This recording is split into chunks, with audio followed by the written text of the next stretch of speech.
Hello everyone, good morning. সবাই কেমন আছো? হোপফুলি সবাই খুব ভালো আছো। নতুন একটি ব্লগে তোমাদেরকে ওয়েলকাম জানাই। আজকে সকাল বাজে ওই 5:30 মতো আমরা বেরিয়ে গেছিলাম। আর আজকে আমরা যাচ্ছি ঝাড়খণ্ডে, মানে ওখানে আইরিশ ভিলেজ বলে একটা রিসর্ট আছে, ওখানে আমরা যাচ্ছি আজকে ট্রিপের জন্য, সামার ভ্যাকেশন। আর যেতে যেতে আমরা এখানে দাঁড়িয়ে গেছি। এটা খুব বেশ হলে শক্তিগড় এরকম জায়গায় ছিল, খুব একটা মনে পড়ছে না, কারণ বাড়িতে এসে আমি সব কিছু এডিট করছি ভিডিও। আর এখানে আমরা ব্রেকফাস্ট নিয়ে নিয়েছিলাম পরোটা, পনির মশালা আর ছিল অমলেট, সাথে তো চা ছিলই। আর দেখো ব্রেকফাস্ট করে আমরা আবার গাড়িতে উঠে গেছি। আর পায়েস তো ভীষণ এক্সাইটেড, এই গরমের মধ্যেও ভীষণ এনার্জেটিক একটা বাচ্চা বলতে পারো। আর যাই হোক, এই যে সুমিত গেছিলো স্যান্ডিদাদের গাড়িতে, এখানে স্যান্ডিদা, সুস্মিতা সবাই গেছিলো আমাদের ফ্রেন্ডস।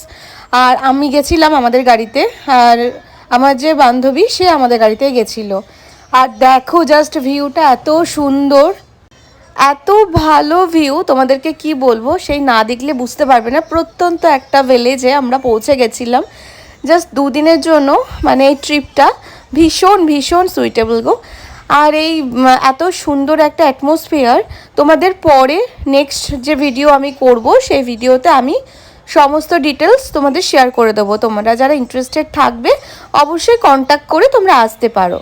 আর এইখানে ছিল আমাদের লাঞ্চের ব্যবস্থা, মানে লাঞ্চ শুধু না, ডিনার, ব্রেকফাস্ট আমরা কিন্তু এখানে এসেই কিন্তু খাচ্ছিলাম। আর এটা এখনও পুরোপুরি রেডি ছিল না, এই রেস্টুরেন্টটা সবে সবে হচ্ছিল। আর যাই হোক, লাঞ্চ করে একটু রেস্ট নিয়ে নিয়েছিলাম, তারপরে আমাদের চাও চলে আসলো। দুধ চা খেয়ে আমরা চলে আসলাম সুইমিং পুলে। এখানে না একটা আর্টিফিশিয়াল পন্ডও ছিল, ভীষণ ভালো। এই রাত্রিবেলার ভিউটা জাস্ট দেখো, মানে আমরা যেহেতু মানে ছিলাম বলতে পারছি, সেই জন্য এতটা ভালো লাগছে। আর তোমরা না ভিডিও দেখে এতটা না বুঝতে পারবে না। যাক চলো, পার্ট 2তে তোমাদের সাথে আবার দেখা হচ্ছে। আজকে এইটুকুই পার্ট 1 নিয়ে।